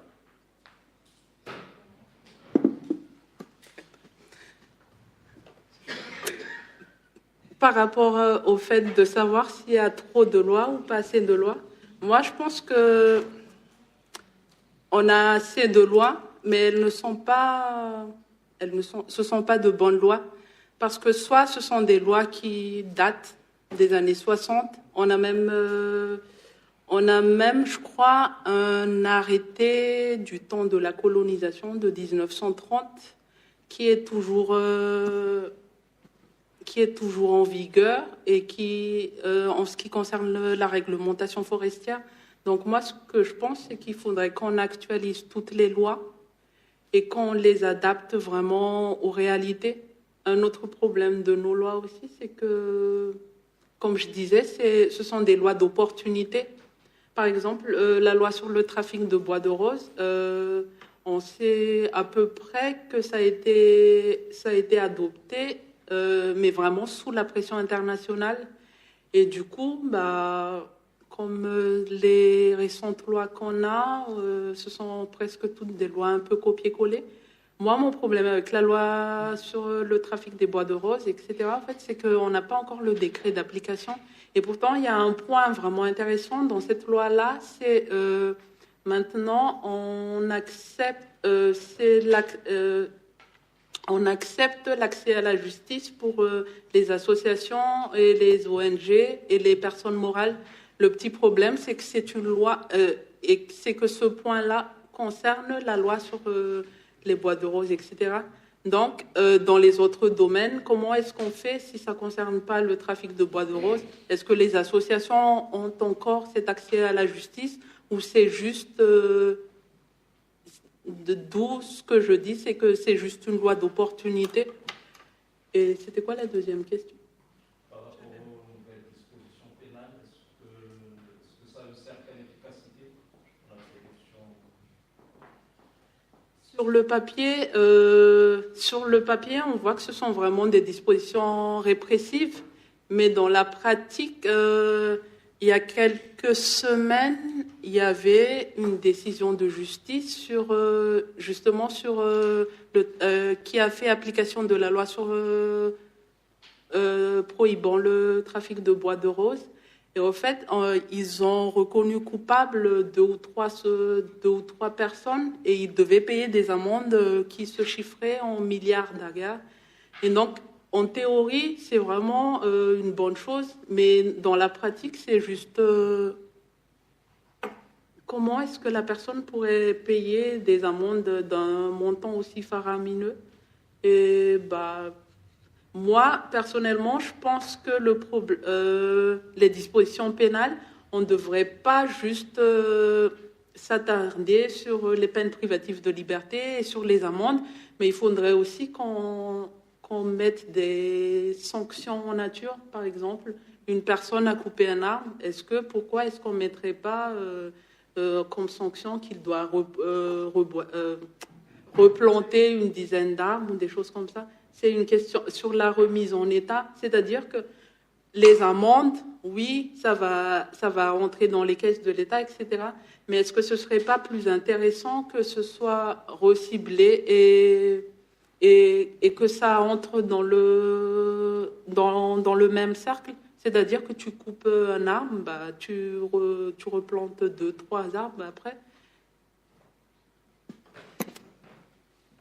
Alors, moi, sur les deux questions, je l'avais même marqué. Moi, je trouve qu'on a une législation qui est quand même au top. Hein. On a toute une batterie de cadres et de lois. Je trouve même qu'on n'a pas les meilleurs juristes au monde, mais on a de très bons juristes. C'est un avis. Quand je lis tout ce qu'on a comme loi, je me dis, mais c'est incroyable tout ce qu'on a comme loi. C'est un pays qui devrait très, très bien fonctionner.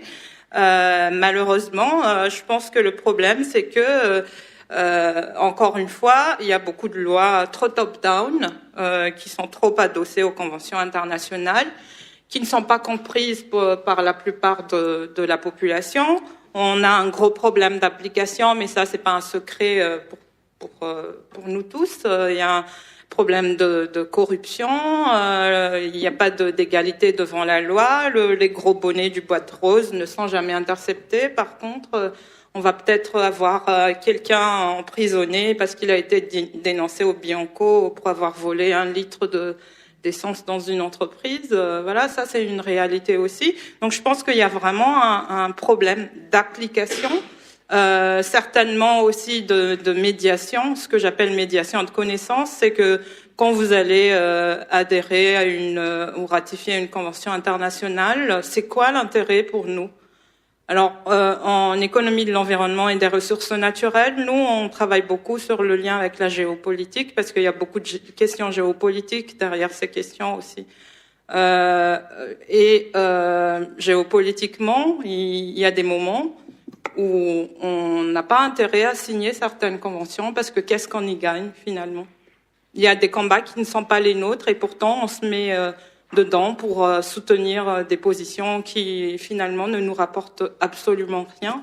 Donc je pense qu'il faut vraiment une certaine, comment je dirais ça, une certaine présence d'esprit et un peu défendre aussi la cause du pays.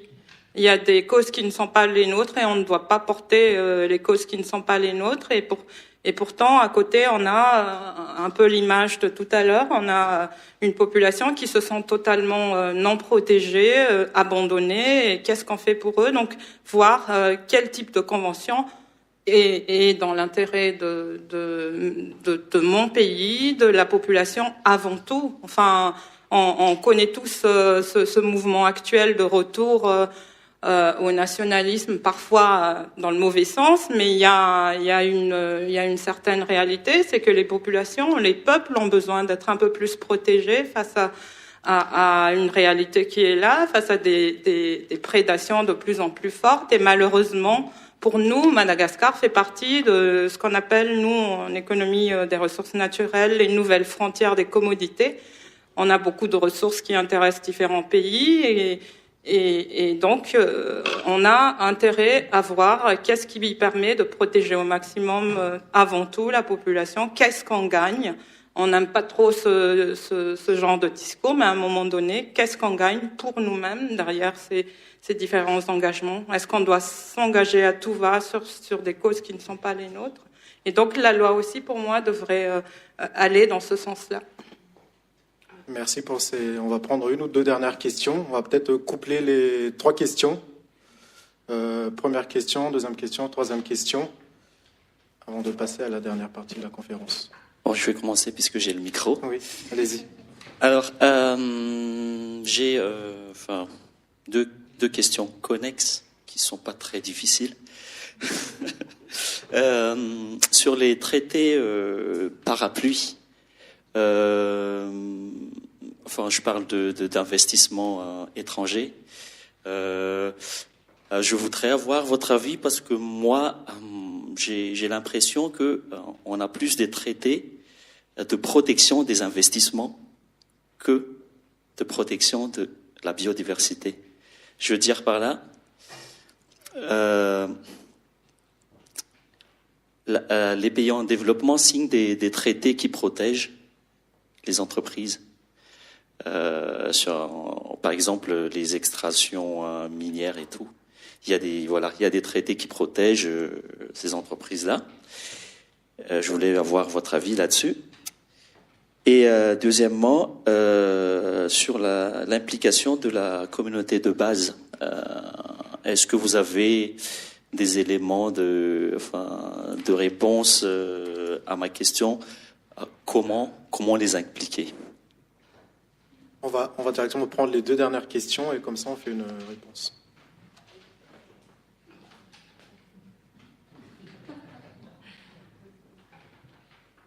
D'accord. Rad Rakutnarif, donc j'aurais une petite question. Est-ce que Madagascar a vraiment défini une politique environnementale? Et si oui, qui en sont les acteurs? Et une deuxième question, c'est aussi, il est important que, c'est vrai, que l'éducation et la conscientisation collective est un des meilleurs moyens pour justement éduquer le peuple à l'importance de la protection de l'environnement. Mais est-ce que le Malgache d'aujourd'hui, de 2018, est-ce qu'il est prêt à réfléchir aux questions environnementales? Merci. Dernière question, c'était le monsieur là-bas, je crois, avec la chemise blanche.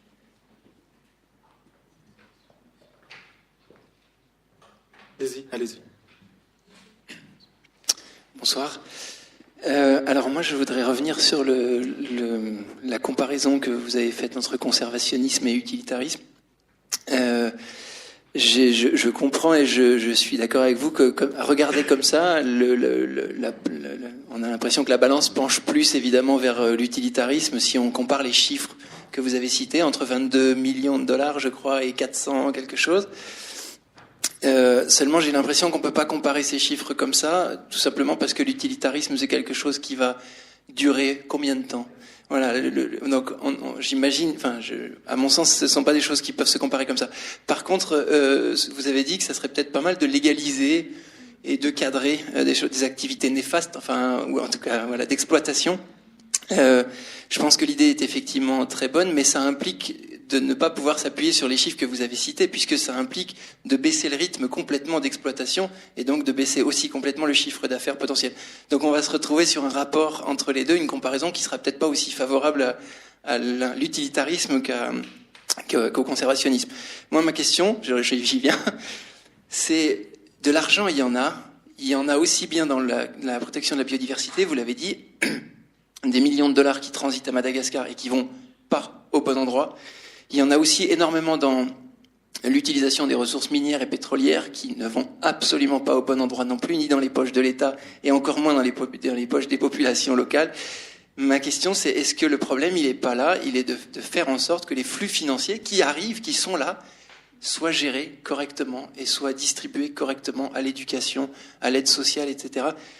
Je sais pas si ma question est compréhensible, mais voilà, moi j'ai plus l'impression que c'est un problème de législation et d'utilisation des fonds.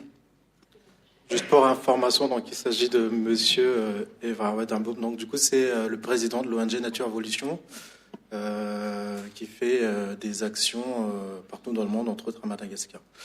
On va prendre 2 dernières questions. La question du monsieur en blanc là-bas, il était avant.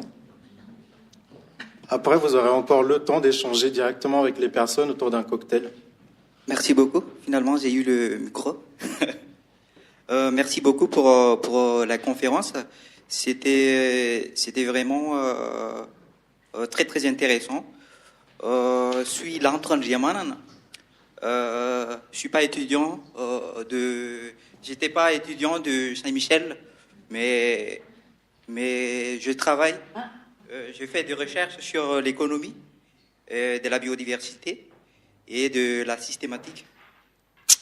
J'ai une question à vous poser, mais avant de le poser, j'ai une petite remarque à vous poser à propos des chiffres que vous venez de citer là tout à l'heure. Oui, c'est vrai que les chiffres ne reflète pas vraiment de la réalité sur l'évolution et l'état de notre biodiversité actuelle. Par contre, et ce sont des outils importants, outils de décision importants pour pour la conservation et de notre biodiversité. Pourtant, on est l'un des pays qui ont beaucoup des ONG qui travaillent dans plusieurs sites protégés ou même des sites qui ne sont pas encore officiellement dits protégés. Donc déjà, il y a pas de synergie, il n'y a pas entre les ONG, même pour les étudiants de l'université d'Antananarivo. Je me souviens très bien que les données sont payantes. Les données ne sont pas gratuites. Donc, les données ne sont pas partagées pour avoir une idée sur notre biodiversité. Deuxièmement, il y a un grand défaillance politique et juridique à Madagascar. Et je me souviens très bien, il y avait je veux pas dire son nom, il y avait un ministre à Madagascar qui m'avait demandé gentiment quel est l'intérêt du bois du Rouge si on les exploite carrément, quel est l'intérêt? Parce que j'étais très touché parce que ils savent même pas c'est quoi le bois de rose, quel est l'intérêt, pourquoi on l'exploite et c'est fini.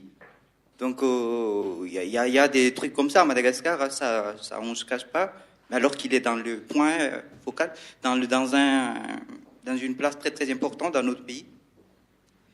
Et ma question, vous venez de parler là tout à l'heure sur l'exploitation sauvage du bois de rose. Donc derrière, il y a des exploitations rationnelles. Qu'est-ce que vous voulez parler de ce truc-là? Merci. Excusez-moi, j'ai du mal à exprimer en français. Merci. Mais je ne sais pas si vous comprenez ou pas, ou j'ai reformulé un peu. Merci.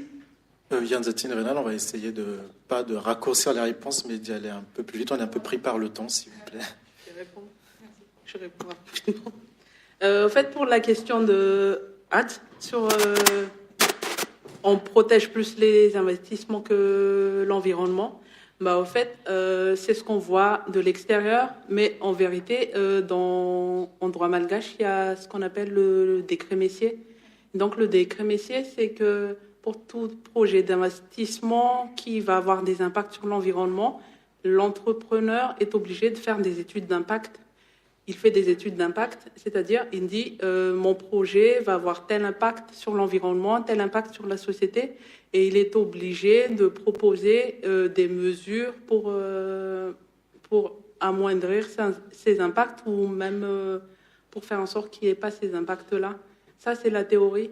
En pratique, le problème, c'est que la technicité des études d'impact qui sont faites par des sociétés multinationales, on a un peu de mal à concevoir que ces études d'impact très techniques, même s'ils sont obligés de faire en sorte que ce soit compréhensible même par les non-techniciens, on a un peu du mal en fait à voir que les techniciens des sociétés multinationales et par rapport à nos propres ressources, parce que par exemple pour un projet, comment est-ce que nos techniciens vont pouvoir dire non, il n'est pas bon, vos études d'impact, etc. Alors que la société va dire nous on vient avec 4 milliards de dollars et on va faire une école, un centre de santé de base. Donc en théorie, normalement avec le décret Messier, investissement et environnement sont en théorie traités pareil. Et moi, ce que je vois comme bon exemple, c'est l'exemple du Costa Rica. En fait, ils ont tout misé sur l'environnement, sur la protection de la biodiversité. Du coup, c'est toute leur économie qui peut être considérée comme une économie verte. En matière d'énergie, ils ont tout misé sur les ressources renouvelables. Donc, en 2015, je crois, pendant 75 jours, 100% de l'énergie qui a été utilisée au Costa Rica, c'était de l'énergie issue des ressources renouvelables. Donc, je dis, pourquoi est-ce que Madagascar ne prendrait pas exemple sur le Costa Rica? À propos des communautés de base, au fait, moi, c'est une position un peu personnelle, c'est que on a beaucoup parlé des communautés de base qui sont créées à partir de la GELOS. C'est une loi qui implique les communautés dans la gestion des ressources naturelles. Et en fait, mon problème, c'est que moi, j'ai trouvé qu'on avait déjà le FUCNUL. Et pourquoi est-ce qu'on n'a pas amélioré le statut juridique du FUCNUL plutôt que de créer une nouvelle entité, la communauté de base? Parce que le FUCNUL, c'est quelque chose de connu. Et pourquoi est-ce qu'on n'a pas pris la peine de creuser cette chose connue-là et de renforcer son statut juridique? Après, la question sur est-ce que le malgache, il est prêt? Ça, il faudrait qu'on demande au malgache, parce que le problème, c'est que on a toujours supposé que le malgache, il était environnementaliste et qu'il était pour la protection de la nature, etc. Mais au fait, il faudrait quand même vraiment leur demander ce que nous, on pense. Et par rapport aux flux financiers sur les exploitations minières et pétrolières, personnellement, je ne suis pas pour, parce que, au fait, le problème, c'est que tout ce qui se passe, ça a été négocié lorsque les contrats d'exploitation ont été négociés. Le problème, c'est, on se pose la question, est-ce que les personnes qui ont été là pour négocier pour la partie malgache, est-ce qu'ils ont bien négocié? On se pose la question quand on sait que on demande juste 5% des résultats des grandes sociétés d'exploitation minière et pétrolière, 2%. Donc on se demande, est-ce que ça a été bien négocié? Parce que en droit, à partir du moment où c'est négocié, à partir du moment où on fait la signature, vous avez négocié en connaissance de cause, entre guillemets, donc vous ne pouvez pas dire après que vous vous faites exploiter. La question, c'est de savoir qui est-ce qu'on envoie pour négocier ce genre de contrats internationaux qui impliquent beaucoup de choses, qui impliquent l'avenir du pays, qui impliquent l'avenir des générations futures. Est-ce qu'on se contente d'avoir $1 million par an, alors que dans 10 ans, nos enfants n'auront plus que du désert, ils auront des gros lacs artificiels, ils auront plus. Et au fait, c'est ça la question, c'est une question générale de gouvernance environnementale, c'est est-ce qu'on a les bonnes personnes pour négocier, pour savoir quelle convention internationale est-ce qu'on va négocier, comment est-ce qu'on négocie les contrats miniers, est-ce que sur le long terme, les contrats miniers, c'est intéressant pour nous, ou est-ce que c'est mieux de miser sur les ressources naturelles? Moi, personnellement, je ne suis pas du tout pour les contrats miniers, etc. J'espère que ça ne va pas se retourner contre moi, parce que on voit sur ces grandes sociétés multinationales canadiennes, australiennes, on voit les résultats de ce qu'ils ont fait dans les autres pays quand ils ont fait la même exploitation. Et nous, on y plonge les yeux fermés, on est content qu'ils nous fassent 2-3 écoles, une petite infirmerie, et là on est content, alors que nous, on perd beaucoup sur beaucoup de temps, et pas seulement pour nous, mais pour nos générations futures. Donc la question, c'est qu'il faudrait vraiment qu'on repense à cette gouvernance environnementale. Et pour la question, au fait, c'est ça rejoint cette histoire de gouvernance environnementale. Est-ce que ce sont vraiment les bonnes personnes qui sont sur les bonnes places avec tous les pouvoirs qu'on leur donne? Et ce pouvoir qu'on leur donne, c'est vraiment pas juste un pouvoir sur le temps du fait qu'ils soient ministres, mais au fait, ils nous engagent sur des années, sur des décennies. Et au fait, c'est ça la question, c'est comment est-ce qu'on fait? Mais moi, personnellement, je suis plus pour exploiter Madagascar, les ressources naturelles, prendre l'exemple du Costa Rica, plutôt que d'exploiter les mines et tout ça. Et après, quand ils ont fini d'exploiter, ils partent ailleurs, hein, et ils nous laissent avec tous nos problèmes. Donc, moi, je suis un peu vert dans cette histoire-là. Donc, et je vous remercie d'être venu. Attends, je vais juste répondre. C'est bon Alors, donc sur la question de Az, je rejoins tout à fait ce qu'a dit Fafa. On est parmi même les premiers pays africains à avoir eu une charte de l'environnement dès début 90, et puis par la suite le fameux décret Messier, et qui prévoit effectivement à la fois une protection des investissements, mais aussi une protection de l'environnement. C'est pour ça que je dis, moi, dans les textes, quand vous lisez tout ce qu'on a en texte, c'est incroyable tout ce qu'on a comme batterie de cadre, mais c'est dans l'application où il y a un problème. Juste un élément qui est très important, c'est qu'il est précisé donc dans le processus Messier que il y ait la participation de différents acteurs dans la prise de décision d'une part, et que il y ait une évaluation du dossier d'études d'impact environnemental par le public. Qui est en charge de cette procédure? C'est l'ONE, l'Office national de l'environnement, qui lui-même est très débordé en termes de moyens. En fait, on se rend compte que les entreprises sont à la fois juges et parties dans cette affaire. Ils produisent les documents. On ne sait pas d'ailleurs qui établit ces EIE. Est-ce qu'ils passent par des cabinets indépendants? Et par la suite, l'ONE doit donner son avis, mais on sait que voilà, l'ONE est débordée. Je pense on n'a pas été préparé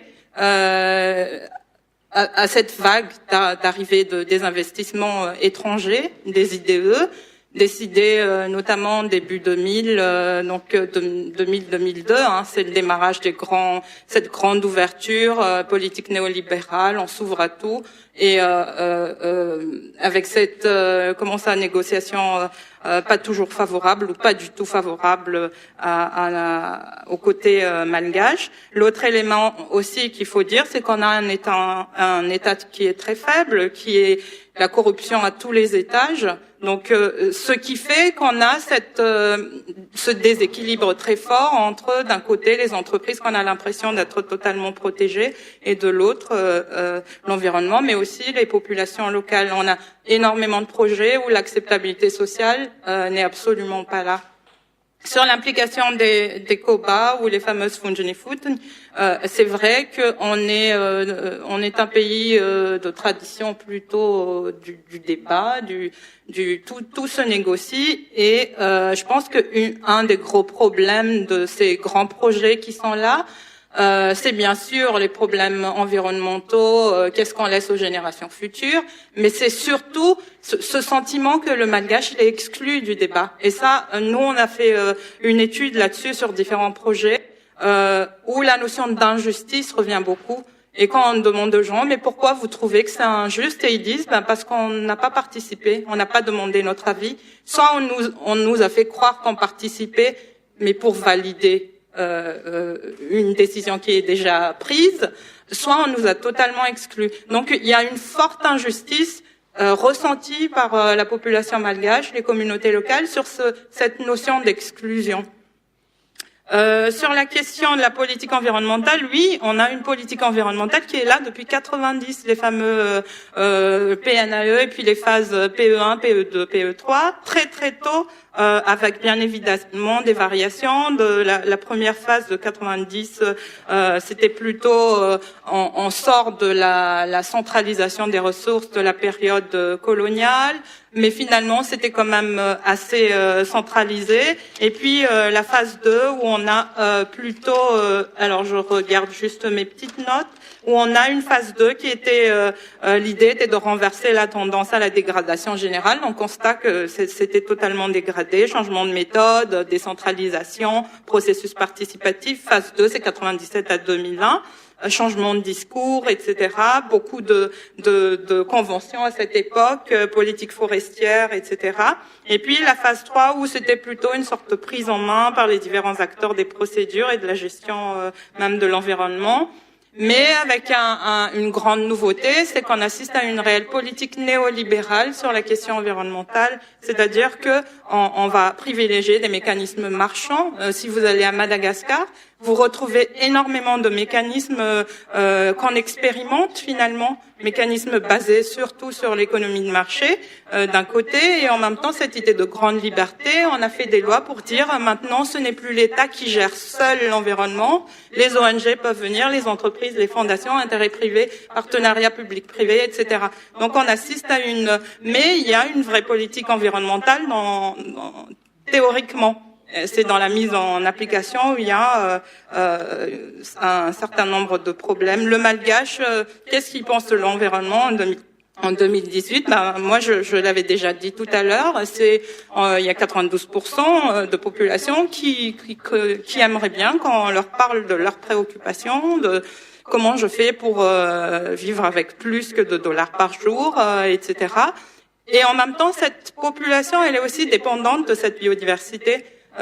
C'est beaucoup de populations qui prélèvent leurs médicaments, enfin les plantes médicinales, qui prélèvent le bois de chauffe dans cette biodiversité. Donc, elle est à la fois victime, mais aussi très dépendante de cette biodiversité. C'est pour ça que c'est très important qu'on propose de vraies solutions qui répondent à la fois à cette contrainte de pauvreté et à leur contrainte de survie et de lien avec l'environnement.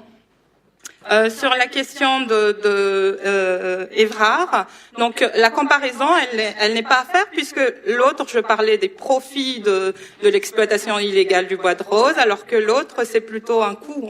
Là, j'ai pas parlé du bénéfice parce que c'est très difficile d'évaluer quel est réellement le bénéfice de la conservation à Madagascar pour les Malgaches, alors que le bénéfice de $220 millions par an en bois de rose, c'est un bénéfice qui n'est pas redistribué, on est bien d'accord là-dessus. Alors, quand je parlais d'exploitation rationnelle, je fais rejoindre vos deux questions. C'est qu'il y a eu une période où on avait le bois de rose. Les gens croient que c'est arrivé comme ça en 2009. D'ailleurs, on en parle beaucoup dans ce livre. L'exploitation du bois de rose existait déjà à l'époque de Ratsirak, le régime Ravalman, le régime Radzuel. Avec Radzuel, c'était tout le monde y va, ceux qui souhaitent le font, et régime Radzonarmapian. Donc, on peut tout à fait dire ça. Ce qu'on appelle exploitation rationnelle ou raisonnée, c'est plutôt mettre en place une filière, une chaîne de valeur avec un label traçable. Ça se fait dans différents pays. Le bois, le bois avec certifié, ça existe avec le bois responsable. Il y a plein d'exemples qui peut nous amener à réfléchir à ça. C'est une possibilité. Je ne dis pas que je suis pour ça, mais c'est une possibilité. Deuxième chose sur la question du flux financier, je suis entièrement d'accord. Madagascar, quand on dit c'est un pays pauvre où transite énormément d'argent, de flux financiers, que ce soit issu donc de cette vision utilitariste, les exploitations de toutes sortes, illégales, abusives, sauvages, et en même temps, beaucoup de flux financiers, des projets miniers extractifs, etc. Alors dire qu'on arrête tout, je ne sais pas si c'est possible déjà. Juridiquement, on peut peut-être avoir des moratoires pour dire stop, on arrête tout, mais on réfléchit, qu'est-ce qu'on fait? Mais si on arrête tout, ça signifie aussi que l'État malgache soit dédommagé, des consortiums énormes qui représenteraient des milliards et des milliards de dollars. Est-ce que ça vaut le coup? Peut-être ça vaut le coup, parce que je suis d'accord, on est en train de laisser un tas de gros problèmes aux générations futures. Et notre génération sera coupable d'avoir laissé ça. Et ça, j'arrête pas de dire ça aux gens. Nous, qui sommes en train de ne rien dire, et ceux qui ont signé pour ces contrats, le problème, c'est qu'il n'y a jamais de sanctions dans ce pays. Qui a signé ces contrats à la place des Malgaches? Est-ce qu'on a des noms? Non. On a des régimes, oui. Mais est-ce qu'il y a des coupables? Est-ce qu'il y a quelqu'un qui s'est déjà expliqué pour dire, en fait, oui, c'est moi. On sait juste qu'on a misé sur les 2% parce qu'on pensait avoir une politique très attractive en faisant payer uniquement 2% du chiffre d'affaires aux entreprises, en se disant, on va attirer tous les investisseurs du monde entier et ça va donner un boom à l'économie. Mais non, on vient de voir 15 ans après qu'on est face au mur et que c'est en train de diviser les Malgaches. C'est beaucoup de problèmes en interne, problèmes environnementaux. Vous avez plein de zones où on est en train de faire de l'enfouissement de déchets de toutes sortes pour les générations futures. Enfin, il y a énormément de problèmes qu'on laisse aux générations futures. L'autre problème, c'est que quand vous parlez de ça à la plupart des gens. Les gens, ils disent oui, mais génération future, c'est dans 30 ans. Ce n'est pas mon problème. Moi, c'est mon problème, c'est maintenant. Qu'est-ce qu'on fait? On est tellement pauvres. C'est un peu le discours de l'État aussi, il faut le dire. Urgence financière, on a besoin d'argent, allons-y, même les yeux fermés. Et enfin, sur la toute dernière question, oui, il y a un gros problème sur les données, mais on l'a évoqué. C'est un enjeu aussi. Celui qui a les données a le pouvoir, et dans le milieu académique, c'est vrai que c'est très problématique, mais aussi sur les prises de décision. On peut faire ce qu'on veut avec les chiffres si on manipule les chiffres. Et en fait, j'ai une petite solution sur la question de comment est-ce qu'on sanctionne. On enchaîne directement du coup avec le mot de la fin. On a inclus ceci. Mon mot de la fin, c'est peut-être que, vu que nous les Malgaches, on aime bien copier par rapport je veux dire, faire un peu de copier-coller, etc. Peut-être qu'il faudrait qu'on s'inspire un peu de l'affaire Ouganda. Je ne sais pas si vous êtes au courant. C'est une association aux Pays-Bas, une association qui a porté plainte contre le gouvernement hollandais parce qu'ils ont trouvé que le gouvernement hollandais, au fait, ne faisait pas assez pour lutter contre les changements climatiques. Et donc, en première instance, le tribunal avait accepté leur plainte et avait demandé au gouvernement hollandais de faire quelque chose pour respecter vraiment leur engagement dans les conventions internationales. Bon, bien entendu, le gouvernement, il n'était pas content, donc il a fait appel. Mais il y a quelques jours, au fait, la cour d'appel a donné la décision, comme quoi, a confirmé la décision en première instance, en disant que le gouvernement hollandais devait vraiment faire quelque chose pour respecter ses engagements au niveau des conventions internationales. Et c'est pareil aussi aux États-Unis, c'est l'affaire Juliana contre le gouvernement des États-Unis. Au fait, c'est une association de jeunes gens, des enfants et des adolescents qui ont porté plainte contre le gouvernement des États-Unis parce qu'ils ont trouvé que ils se sont plaints que leur futur soit pris en otage parce que le gouvernement ne fait pas. Et donc, il y a quelques jours, il y a la Cour suprême des États-Unis qui a donné la décision comme quoi cette plainte des enfants, des adolescents, c'est-à-dire les générations futures dont on parle, était recevable. Et donc, ils vont étudier le cas. Et donc, ma petite solution, c'est quand on aura l'accès à la justice, les associations, les ONG, que ce soit pas seulement au niveau des trafics de bois de rose, quand on aurait l'accès à la justice, ce serait intéressant que la société civile malgache essaie de copier ces genres de procès climatiques dont on entend vraiment parler actuellement, et peut-être que ça va peut-être changer quelque chose. Il faut être optimiste. Alors, le mot de la fin. Alors peut-être plutôt revoir un peu notre. Alors, je voudrais vraiment m'adresser à nous tous qui sommes là, notamment les membres de la diaspora malgache. C'est se poser aussi la question quel est notre rôle dans tout ça. Le pays va très mal, ça ce n'est plus un secret. Et à côté de ça, on a aussi une grande capacité de mobilisation financière. Comme vous le savez tous, la diaspora malgache envoie environ 450 millions de dollars annuels vers Madagascar. Il y a peut-être possibilité de réfléchir à comment rentabiliser ce flux financier de la diaspora vers Madagascar, de travailler peut-être collectivement pour apporter notre contribution d'une part sur la lutte contre la pauvreté. Là-dessus, je me répète beaucoup, mais c'est un enjeu très important. On ne peut pas traiter de la biodiversité sans intégrer l'homme et le malgache. Et donc cette question-là est vraiment cruciale. Et de l'autre côté, voir peut-être sur des possibilités de contribution autour de ces questions environnementales, que ce soit à travers l'éducation, mais aussi en termes d'action. D'ailleurs, j'en profite pour vous annoncer qu'il y a plusieurs petites solutions. Moi, je crois beaucoup aux solutions à la fois locales et aux petites actions. J'ai arrêté depuis quelques années de croire que la solution viendra de l'État malgache ou d'un quelconque schéma top-down avec un État qui se réveille tout d'un coup et tout va bien aller. Je crois qu'il y a une pression qui vient du bas, qui doit être exercée, mais qui peut être aussi utilisée comme moyen d'action. Ne pas attendre à chaque fois, faire pression pour que les choses changent, mais à côté faire aussi des choses même à petite échelle.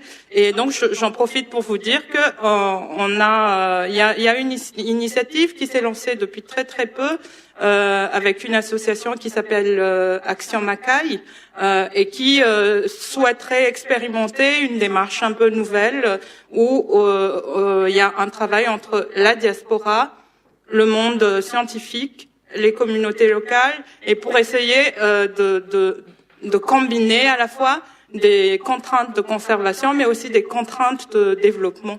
Donc c'est une initiative qui est toute récente et on espère que ça va